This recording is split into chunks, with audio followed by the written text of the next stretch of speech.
Hello everyone, नमस्ते। Welcome back to classes by Babita Gupta, Hawks educational institute. तो देखिए, आज के इस वीडियो में हम बात करने वाले हैं मेरिट्स ऑफ एनईपी 2020। तो देखिए, एनईपी 2020 के फीचर्स मैं आप लोगों के साथ में शेयर कर चुकी हूँ। इसके गाइडिंग प्रिंसिपल्स आप लोगों के साथ में शेयर किए हैं, जो मेन पॉइंट्स हैं वो शेयर किए, और इसके रिकमेंडेशंस भी आप लोगों के साथ में शेयर कर चुकी हूँ।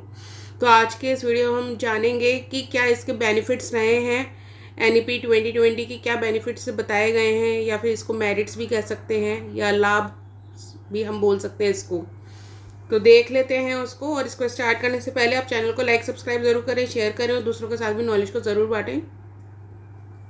और जो प्रीवियस वीडियोस हैं वो आप लोगों को प्लेलिस्ट पर जाकर मिल जाएंगे। चैनल पे आप वीडियो के ऑप्शन पर जाकर भी उनको देख सकते हैं, तो सारी वीडियोस आपको अवेलेबल हो जाएंगे।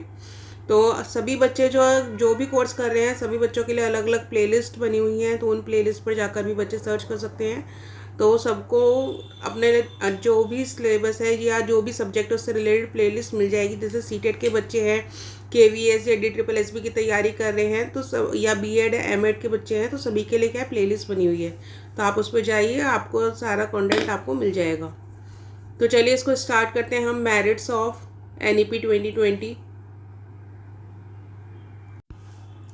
इसमें देखिए, आप लोगों का जो सबसे पहला पॉइंट आता है merits of new educational policy 2020 के अंदर, वो आता है कॉम्प्रिहेंसिवनेस का, व्यापकता इसको हम हिंदी में बोल सकते हैं। तो देखिए, कॉम्प्रिहेंसिवनेस में इसमें क्या क्या कहा गया है। NEP seeks to address the entire education system from pre schools to doctoral studies and from professional degrees to vocational training. यानी कि जो एनईपी 2020 है, उसने क्या एजुकेशन सिस्टम के अंदर सभी जितने भी क्षेत्र हैं सभी को इंक्लूड किया है, सभी को देखा है। चाहे वो प्री स्कूल से लेकर, यानी कि जब बच्चा बिल्कुल स्टार्ट कर रहा है वहाँ से लेकर जब बच्चा बिल्कुल डॉक्टरल स्टडी कर जो करता है, हायर स्टडीज़ करते हैं, वहाँ तक एजुकेशन को उन्होंने फोकस किया है। उनके लिए पॉइंट्स रखे हैं। जहाँ साथ में जो आपकी प्रोफेशनल डिग्रीज होती हैं, उनके साथ साथ वोकेशनल ट्रेनिंग पे भी इन्होंने फोकस किया है कि बच्चों को किस तरीके से व्यावसायिक शिक्षा दी जाए और ट्रेनिंग दी जाए। नेक्स्ट पॉइंट आ जाता है इसके अंदर आप लोगों का अर्ली चाइल्डहुड एजुकेशन। तो देखिए, जैसा कि हम जानते हैं, इन्होंने जो मॉडल दिया नया, वो 5+3+4 का मॉडल दिया है। तो इसके अंदर क्या है, in adopting a 5+3+3+4 model for school education starting at age 3, the new education policy recognizes the primacy of the formative years from age 3 to 8 in shaping the child's future. यानी कि जो एजुकेशन पॉलिसी है, इन्होंने क्या है, एक जो नया मॉडल दिया है 5+3+3+4 का दिया है, और इन्होंने जो एज ली है, स्टार्टिंग एज, वो बिल्कुल 3 साल के बच्चे की एज लिए, कि बच्चा जो 3 साल का होता है वहाँ से लेकर जब बच्चा 8 साल तक का होगा, यानी 5 साल जो स्टार्टिंग इन्होंने बोला है कि हर तरीके से बच्चे को क्या है, नॉलेज मिलनी चाहिए, जिससे कि उसका जो फ्यूचर है, भविष्य है, उसको हम शेप कर पाएँ, भविष्य को हम उसके आकार दे पाएँ।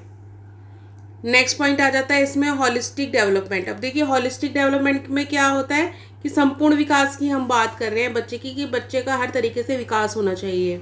तो इसमें इन्होंने बोला है NEP 2020 focuses on the holistic development of students, addressing their cognitive, social, emotional and physical growth. It promotes critical thinking, creative and problem solving skills, preparing students to thrive in the 21st century. यानी कि ये बोलते हैं कि जो NEP 2020 उसने क्या है, बच्चे के संपूर्ण विकास की बात की है, जिसके अंदर इन्होंने बच्चे का जो कॉग्निटिव लेवल है, यानी कि जो बच्चे का संज्ञानात्मक विकास होता है, उसकी भी इन्होंने फोकस किया है। मेंटल डेवलपमेंट जिसको हम बोलते हैं, सोशल डेवलपमेंट बच्चे का किस तरीके से हो सामाजिक तौर पर, इमोशनल डेवलपमेंट बच्चे का किस तरीके से हो, इसमें फिजिकल डेवलपमेंट यानी कि शारीरिक डेवलपमेंट कैसे हो, ग्रोथ कैसे हो, यानी कि हर एक डेवलपमेंट को इन्होंने इंक्लूड किया है कि बच्चे का संपूर्ण विकास होना चाहिए। और किस चीज़ को इन्होंने प्रमोट किया है, इन्होंने क्रिटिकल थिंकिंग को प्रमोट किया है, creativity and problem solving skills को इन्होंने प्रमोट करने की बात की है। यानी कि बच्चा जो है, उसकी रीजनिंग पावर अच्छी होनी चाहिए, उसकी सोचने की शक्ति अच्छी होनी चाहिए, उसका जो सृजनात्मकता है वो अच्छी होनी चाहिए, क्योंकि क्रिएटिविटी अच्छी होगी तो बच्चा लाइफ में आगे और भी बहुत कुछ कर सकता है। और प्रॉब्लम सॉल्विंग स्किल्स बच्चे के अंदर होने चाहिए, यानी कि अगर कोई बच्चे को प्रॉब्लम दे दी जाए तो उसको बच्चा इजीली सॉल्व कर पाए, और वो 21st सेंचुरी के लिए खुद को क्या है, प्रिपेयर कर पाए। नेक्स्ट पॉइंट देख लेते हैं। नेक्स्ट पॉइंट है फ्लेक्सिबल लर्निंग पाथवे। तो देखिए फ्लेक्सिबिलिटी की बात तो हमेशा से कही गई है, चाहे एनसीएफ हो चाहे एनईपी हो। तो इसमें भी वही चीज़ है, the policy offers flexible learning pathway allowing students to choose subject based on their interest and career aspirations. This promotes personalized learning, enabling students to explore their passion and develop expertise in their chosen field. यानी कि क्या है कि NEP 2020 ने क्या बात की है कि जो एजुकेशन सिस्टम है, जो बच्चे का लर्निंग पाथवे है या यानी कि सीखने का जो रास्ता है, उसको क्या है फ्लेक्सिबल बनाया जाए, जिसके अंदर क्या है बच्चा खुद से अपने इंटरेस्ट के अकॉर्डिंग सब्जेक्ट्स को चूज़ करे, अपने करियर के लिए अपना करियर ऑप्शन वो चूज़ कर सके, उसमें वो एक्सपर्ट बन सके, उन चीज़ों को वो सीख सके, और जो भी पैशन उसने चेंज किया अपने पैशन को फॉलो करके उसको एक्सप्लोर कर सके, और जिस भी फील्ड को उसने चूज़ किया है उसमें वो क्या एक्सपर्ट बन सके, खुद को एक्सपर्ट की तरह वो डेवलप कर सके. तो ये क्या है फ्लेक्सिबल लर्निंग पाथवे है, ये जो एक लचीलापन रखा गया है एनईपी 2020 के द्वारा. नेक्स्ट पॉइंट देख लेते हैं. और ये सब हम जो पढ़ रहे हैं ये सब मेरिट्स हैं. मेरिट्स का मतलब होता है अच्छी अच्छी बातें कर रहे हैं हम एनईपी 2020 की कि एनईपी क्या क्या अच्छी अच्छी बातें कही हैं. तो नेक्स्ट इसमें आ जाता है रिड्यूस्ड करिकुलम बर्डन. तो देखिए ये रिड्यूस्ड करिकुलम बर्डन की हम बात जब करते हैं तो इसका मतलब क्या है कि बर्डन कम करने की बात की जा रही है. और ऐसा एक और भी एक कमेटी आई थी जिसका नाम ही यही था, बर्डन के नाम से. बताएगा कोई तो कमेंट बॉक्स में लिख कर बताइएगा, ये मैंने आप लोगों के साथ में शेयर किया हुआ है. चलिए एक नाम भी बता दी. तो यशपाल कमेटी थी. अब यशपाल कमेटी जो पॉलिसी लेकर आए थे, उन्होंने जो बात की थी वो बताइएगा क्या थी उनकी रिपोर्ट का नाम. तो देखिए रिड्यूस्ड करिकुलम बर्डन के अंदर क्या है, NEP aims to reduce the curriculum burden on students by emphasizing core concepts and essential learning outcomes. This allows for a deeper understanding of subjects and encourages a more comprehensive learning experiences. यानी कि देखिए जो NEP है NEP 2020 और जितने भी अभी तक NCF आए हैं, आप लोगों के NEP आए हैं, पॉलिसीज़ आए हैं, सभी में क्या है बात की गई है कि जो करिकुलम बर्डन है, पाठ्यक्रम का जो बोझ है वो क्या है स्टूडेंट्स पे से कम किया जाना चाहिए. बच्चों की लर्निंग ज़्यादा होनी चाहिए instead of their study burden. तो ज़्यादा से ज़्यादा बच्चे सीखे. तो इसके लिए क्या है कोर कॉन्सेप्ट्स रखे गए कि आप ज़्यादा से ज़्यादा जो है एक होता है इंटीग्रेट सब्जेक्ट्स को रखें ताकि जो बच्चा है नॉलेज ले सके, उनको इंटीग्रेट कर सके, लर्निंग आउटकम्स बच्चे के अच्छे हो सकें.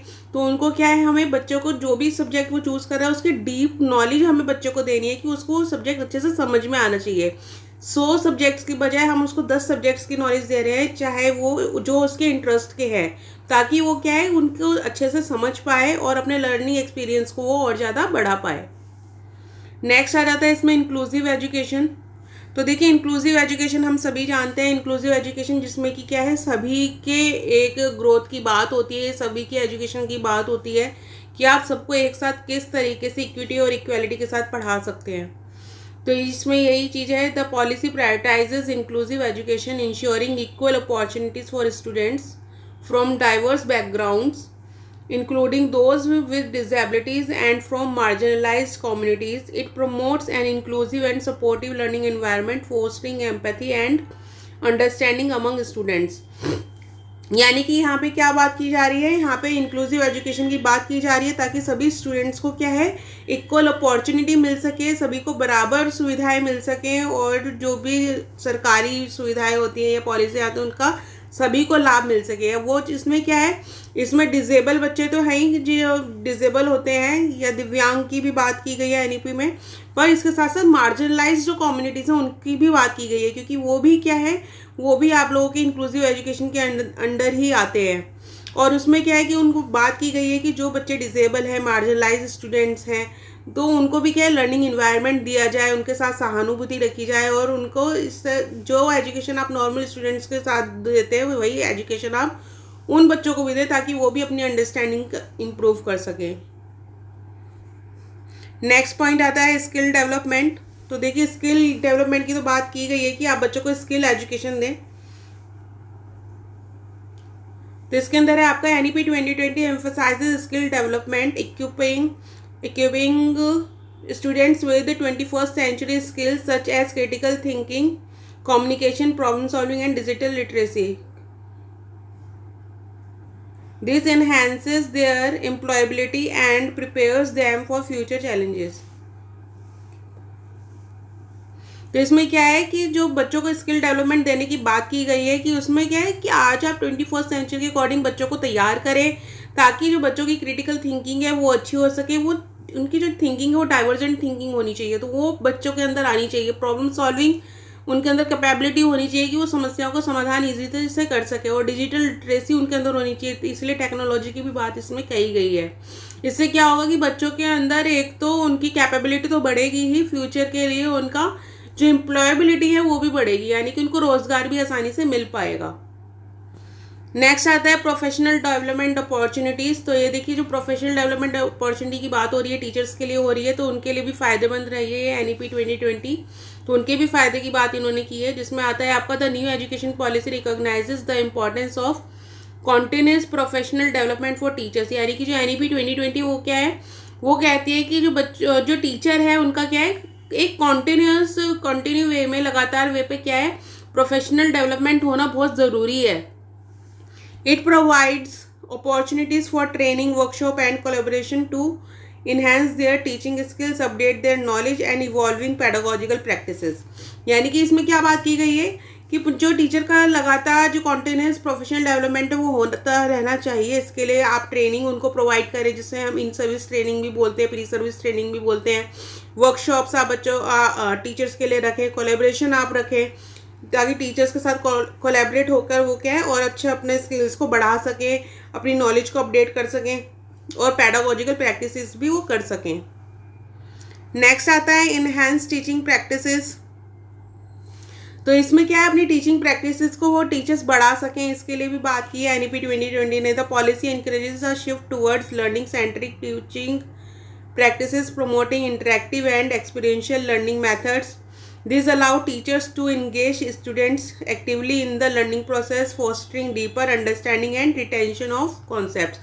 यानी कि इसमें क्या है, इस पॉलिसी ने बात की है, इंकरेज की है लर्नर सेंट्रिक टीचिंग प्रैक्टिसेस की बात की है कि जो टीचर है वो क्या लर्नर सेंट्रिक, देखिए चाइल्ड सेंटर्ड एजुकेशन हम स्टार्टिंग से ही पढ़ते आ रहे हैं, तो इसमें कोई ऐसी नई बात नहीं है।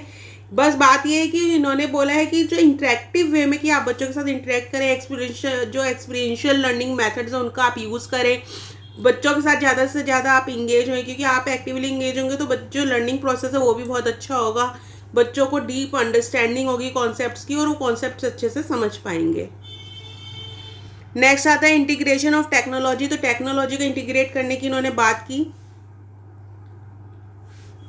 NEP emphasises the integration of technology in education, कि एजुकेशन के अंदर क्या है, टेक्नोलॉजी को इंटीग्रेट किया जाए, एकीकृत किया जाए तकनीक को। Teachers can leverage digital tools, online resources and educational apps to enhance their teaching effectiveness, create interactive learning experience and cater to diverse learning styles. यानी कि जो टीचर्स हैं वो क्या है, जो डिजिटल टूल्स हैं उनको यूज़ कर पाएँ, जो ऑनलाइन रिसोर्सेज हैं उनका वो यूज़ कर पाएँ, उनको एक्सप्लोर कर पाएँ वो, ताकि जो टीचिंग इफेक्टिवनेस है वो भी बढ़ पाए और जो बच्चों की नॉलेज की हम बात करते हैं और लर्निंग एक्सपीरियंसेस की बात करते हैं वो भी बढ़ पाएँ और लर्निंग स्टाइल्स को हम और ज़्यादा इम्प्रूव कर पाएँ। नेक्स्ट आता है इसमें recognition of leadership and mentorship. तो इसके अंदर देखिए आ जाता है कि टीचर्स के अंदर क्या है, लीडरशिप और मेंटोरशिप भी होना चाहिए। इसलिए बात की गई है कि जब हम करिकुलम डेवलप भी करते हैं ना, तो उसके अंदर भी हम क्या है, टीचर्स का इन्वॉल्वमेंट ले, पॉलिसी इम्प्लीमेंटेशन के अंदर हम टीचर्स का इन्वॉल्वमेंट ले। तो इसी को इन्होंने बोला है, आगे देख लेते हैं। It also recognises the importance of teacher leadership and mentorship. Teachers have the opportunity to take on mentoring roles. तो मेंटोरिंग रोल्स की बात हो रही है कि टीचर्स क्या इनिशिएटिव ले किसी भी चीज़ का, सपोर्टिंग देयर फेलो एडुकेटर्स, जिसमें कि अपने जो एडुकेटर्स हैं उनके साथ में जो काम करते हैं उनको वो सपोर्ट करे, and contributing to policy implementation, जो अभी मैंने स्टार्टिंग में बात की, जो पॉलिसी इम्प्लीमेंटेशन होती है, लागू होती है, उनमें भी वो अपनी भागीदारी दे। This fosters professional growth and collaboration among teachers. और इससे क्या होगा कि जो टीचर है उसकी प्रोफेशनल ग्रोथ बढ़ेगी और कोलेब्रेशन उनके अंदर आएगा कि जो और लोगों के साथ मिलकर किस तरीके से काम किया जाए।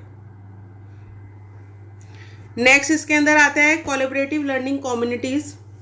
तो देखिए यहाँ भी जो है कोलैबोरेटिव लर्निंग की बात हो रही है। इसको सिंपल भाषा में आप समझेंगे ना तो मतलब दूसरों के साथ मिलकर काम करना। तो NEP also promotes collaborative learning communities, encouraging teachers to engage in peer learning, share best practices. यानी कि जो टीचर्स हैं वो भी आपस में क्या है, पीयर लर्निंग सिर्फ स्टूडेंट्स की नहीं होती, टीचर्स की भी होती है कि वो भी आपस में बैठे अपने जो एक्सपीरियंस है उनको शेयर करें, जो बेस्ट प्रैक्टिसेस हैं उनको वो शेयर करें, और अपने कलीग्स के साथ में अपने जो टीचिंग मेथड्स भी वो शेयर करते हैं कि क्या टीचिंग मेथड्स या एक्सपीरियंस उनके रहे हैं। This creates a supportive environment for professional growth and enhance teacher effectiveness. तो इससे क्या होगा, जो टीचर है उसकी प्रोफेशनल ग्रोथ भी बढ़ेगी और जो उनका टीचिंग इफेक्टिवनेस है वो भी बढ़ेगा। नेक्स्ट पॉइंट आता है इसमें एम्पावरमेंट एज फैसिलिटेटर्स। तो देखिए इसमें क्या है, एक टीचर क्या है, एक फैसिलिटेटर के रूप में भी काम करती है। कैसे करती है वो भी देख लेते हैं हम। The policy empowers teachers to become facilitators of learning rather than just information provider। यानी कि जो टीचर है वो क्या है, एक फैसिलिटेटर की तरह काम करे। वो जो बच्चा है उसको क्या है, वो फैसिलिटी दे रही है अपनी नॉलेज के थ्रू, अपने जो मेथड्स हैं टीचिंग मेथड्स उनके थ्रू वो दे रही है। और ये नहीं है कि सिर्फ इंफॉर्मेशन प्रोवाइड की जा रही है, बच्चों को क्या है फैसिलिटेट किया जा रहा है नॉलेज से कि ज़्यादा से ज़्यादा वो नॉलेज ले पाए। They can guide students through their learning journey. बच्चों को क्या है, गाइड कर सकते हैं अपने लर्निंग जर्नी के थ्रू। फोस्टर क्रिटिकल थिंकिंग, और बच्चों की जो क्रिटिकल थिंकिंग है उसको बढ़ा सकते हैं। Nurture students interest and talents, और बच्चों को के अंदर क्या है कि एजुकेशन से जुड़े हुए इंटरेस्ट ला सकती है और बच्चों का टैलेंट बढ़ा सकते हैं। तो ये सब क्या है, ये मेरिट्स है NEP 2020 के। जो NEP 2020 आई है उसके जो लाभ मिल सकते हैं स्टूडेंट्स और टीचर को। तो ये आप लोगों के साथ में मैंने शेयर किया। आई होप आप लोगों को क्लियर होंगे। अगर कोई डाउट होता है तो आप कमेंट बॉक्स में लिखकर मुझसे पूछ भी सकते हैं। और जो इसके मेन पॉइंट्स फीचर्स मैंने आप लोगों के साथ में शेयर किए, रिकमेंडेशंस शेयर किए, मेन रिकमेंडेशंस ऑफ NEP 2020, तो उनको आप ज़रूर देखें। तो पूरी NEP 2020 आप लोगों को क्लियर हो जाएगी। इसके डिसएडवांटेजेस में मैं आप लोगों के साथ में लेकर आऊँगी। तो अभी तो आई होप आप लोगों को क्लियर है। अगर फिर भी कोई प्रॉब्लम हो कमेंट बॉक्स में लिख के बताइएगा, और अगर वीडियो अच्छा लगा हो तब भी आप कमेंट बॉक्स में लिख के ज़रूर बताइएगा। और मेरे साथ इसी तरीके से बने रहिएगा। चैनल को लाइक सब्सक्राइब ज़रूर कीजिएगा, और जल्दी मिलते हैं नेक्स्ट वीडियो में। अभी के लिए थैंक यू, धन्यवाद।